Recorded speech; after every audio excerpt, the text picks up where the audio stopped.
मैं आपके लिए एक इंपॉर्टेंट टॉपिक लेकर के आया हूं। परीक्षा में इंपॉर्टेंट चीजें ही काम देती है, तो उन इंपॉर्टेंट चीजों को आज मैं फटाफट से 10 मिनट में बताने वाला हूं। तो इतिहास का मतलब होता है जिन चीजों के हमारे पास लिखित साक्ष्य मिले हों वो इतिहास है। जिस वस्तु में कार्बन 14 जितना कम होता है उस वस्तु की प्राचीनता उतनी ज्यादा मानी जाती है। यहाँ से सबसे ज्यादा प्रश्न पूछे जाते हैं, सबसे ज्यादा प्रश्न यहीं से पूछे जाते हैं। यहाँ से एक इंपॉर्टेंट क्वेश्चन आ जाता है कि सिंधु घाटी सभ्यता को हड़प्पा सभ्यता क्यों कहते हैं, और एक सवाल जो सबसे इंपॉर्टेंट पूछा जाता है कि इसका विस्तार कहां से कहां तक है। हेलो बच्चों, नमस्कार। आज मैं आपके लिए एक इंपॉर्टेंट टॉपिक लेकर के आया हूं, और ये जो इंपॉर्टेंट टॉपिक है इसका नाम है ईंट, मनके और अस्थियां।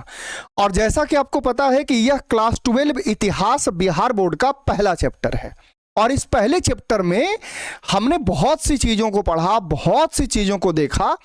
अब बारी है एक नजर से देखकर 10 मिनट में इस चैप्टर को रिवीजन करने का। और इस 10 मिनट में मैं आपको बताने जा रहा हूं कि आखिर इस चैप्टर में कौन कौन से टॉपिक इंपॉर्टेंट है, कौन कौन सी चीजें इंपॉर्टेंट है जिसे हम लोगों को पढ़ना है। क्योंकि ओवरऑल परीक्षा में इंपॉर्टेंट चीजें ही काम देती है, तो उन इंपॉर्टेंट चीजों को आज मैं फटाफट से 10 मिनट में बताने वाला हूं। तो प्लीज एक बार पूरा का पूरा वीडियो अच्छे से देखिएगा। चलिए ये देखिए, ये 10 मिनट वाला टॉपिक है, और ये वरदान बैच का टॉपिक है ना। क्योंकि हम लोग इतिहास को जो पढ़ रहे हैं वो हम वरदान बैच को पढ़ रहे हैं, और पूरे के पूरे वरदान बैच में हम इतिहास, पॉलिटिकल, ज्योग्राफी एकदम पूरे अच्छे से मन लगा करके पढ़ रहे हैं। तो आइए देखते हैं। सबसे पहले जो हमारे पास टॉपिक है वो है इतिहास का, है ना।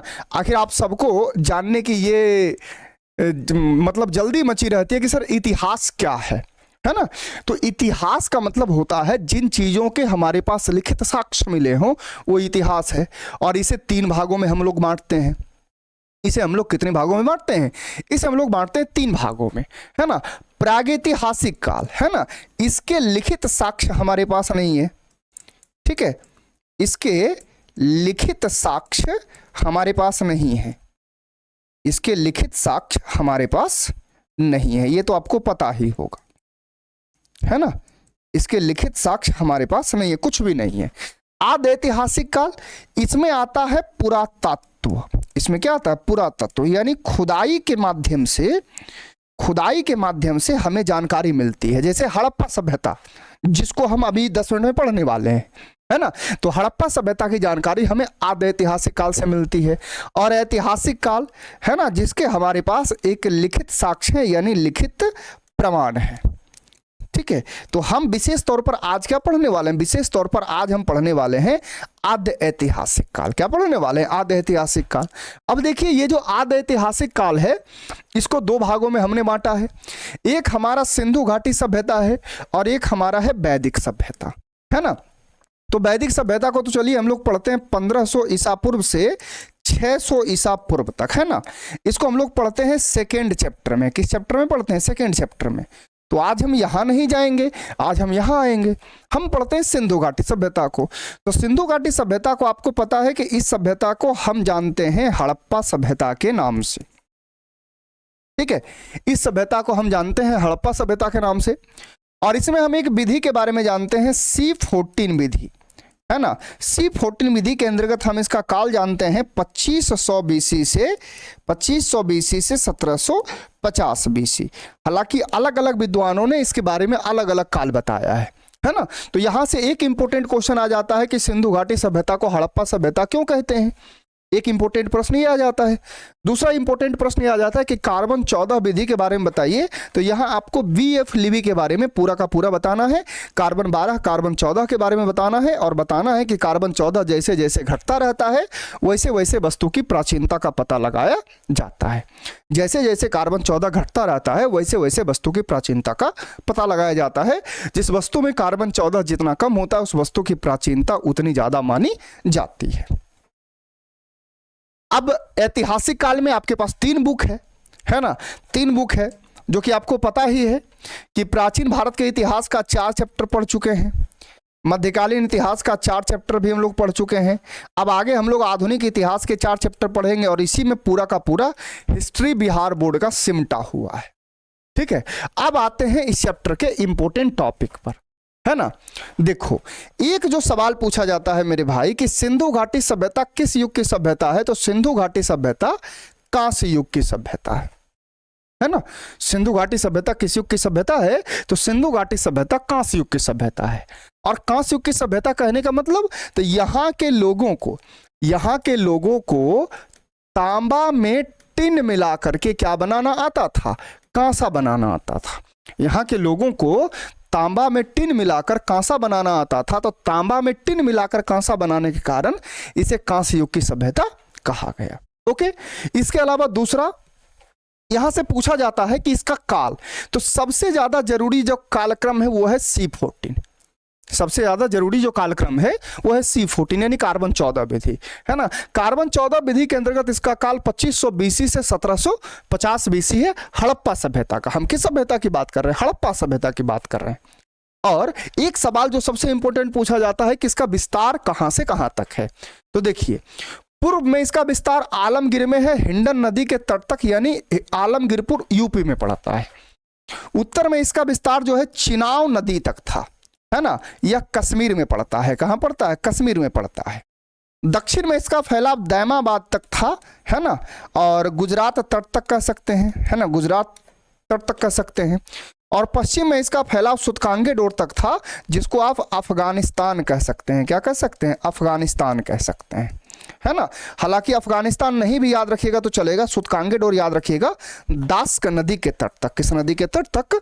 दास्क नदी के तट तक। तो ये आपका एक सवाल पूछ देगा। अब इसके अलावा इस चैप्टर का जो सबसे इंपॉर्टेंट टॉपिक है, एकदम लल्लन टॉप वाला जो टॉपिक है, वो है कहां कहां से क्या क्या प्राप्त हुआ। देखो, है ना, कहां कहां से क्या क्या प्राप्त हुआ। हड़प्पा एक नगर है जो रावी नदी के तट पर है। इसकी खोज दयाराम साहनी ने की 1921 में। यहां से मिले हैं विशाल अन्नागार, समाधान मिले हैं, RH37 कब्रिस्तान मिले हैं, ठीक है। नृत्य मुद्रा का खंडित धड़ मिला है, स्त्री के गर्भ से निकलता हुआ पौधा मिला है ना। यहां से सबसे ज्यादा प्रश्न पूछे जाते हैं, सबसे ज्यादा प्रश्न यहीं से पूछे जाते हैं।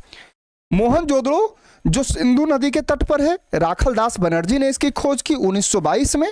यहां से मिले हैं स्नानागार, अन्नागार, नर्तकी की कांस्य मूर्ति, है ना। इसके अलावा एक योगी का चित्र। लोथल जो अहमदाबाद गुजरात में है, इसकी खोजकर्ता SR राव है, 1955 में खोजा।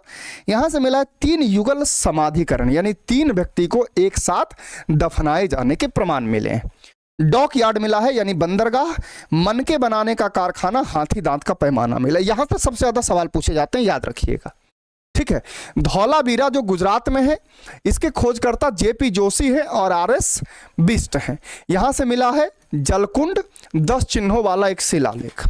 कालीबंगान जो राजस्थान में है, इसकी खोज 1961 में हुई।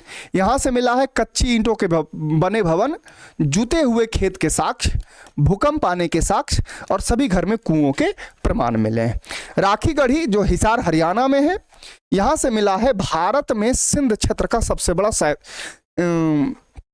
सैंधव स्थल, यानी सिंध क्षेत्र में, यानी भारत में सबसे बड़ा जो स्थल मिला है वो कहाँ मिला है?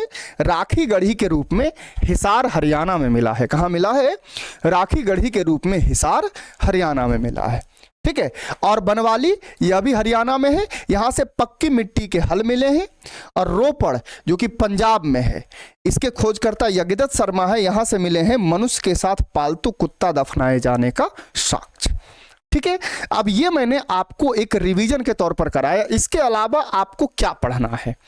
इसके अलावा आपको मेरे साथी 3 टॉपिक और पढ़ना, 3-4 टॉपिक, है ना, 3-4 टॉपिक। एक आपको पढ़ना है स्नानागार के बारे में, एक आपको पढ़ना है स्नानागार के बारे में, ठीक है, स्नानागार के बारे में, है ना। स्नानागार एवं अन्नागार, इसको एक ही टॉपिक में पढ़ लेना है ना, स्नानागार एवं अन्नागार। इसके अलावा आपको पढ़ लेना है जल निकास प्रणाली के बारे में, ठीक है।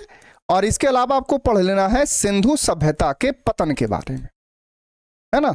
इसके अलावा पढ़ना है सिंधु सभ्यता के पतन के बारे में, ठीक है। 3 टॉपिक याद रखिएगा।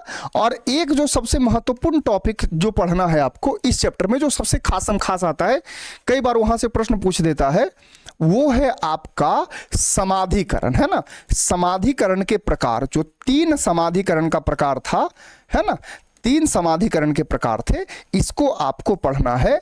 और इतना जब आप पढ़ लीजिएगा तो यकीन मानिए, इतना जब आप पढ़ लीजिएगा तो इतना पढ़ लेने के बाद आपका ये जो वरदान बैच में जो हिस्ट्री का जो सिलेबस है ना, इस चैप्टर वाला जो सिलेबस है, ये पूरा का पूरा सिलेबस आपका एकदम शानदार तरीके से, बहुत ही अच्छे तरीके से कंप्लीट हो जाएगा। तो उम्मीद है कि मैंने जो जो चीज़ें आपको बताई वो चीज़ें आपको अच्छे से समझ में आई होगी, और आप लोग इन चीज़ों का अच्छे तरीके से रिवीजन करिएगा और लिख करके याद करने का प्रयास करिएगा। Thank you so much. मिलते हैं आपसे नेक्स्ट वीडियो में। ज़्यादा जानकारी के लिए आप हमारा वरदान बैच जरूर ज्वाइन करें। Thank you so much.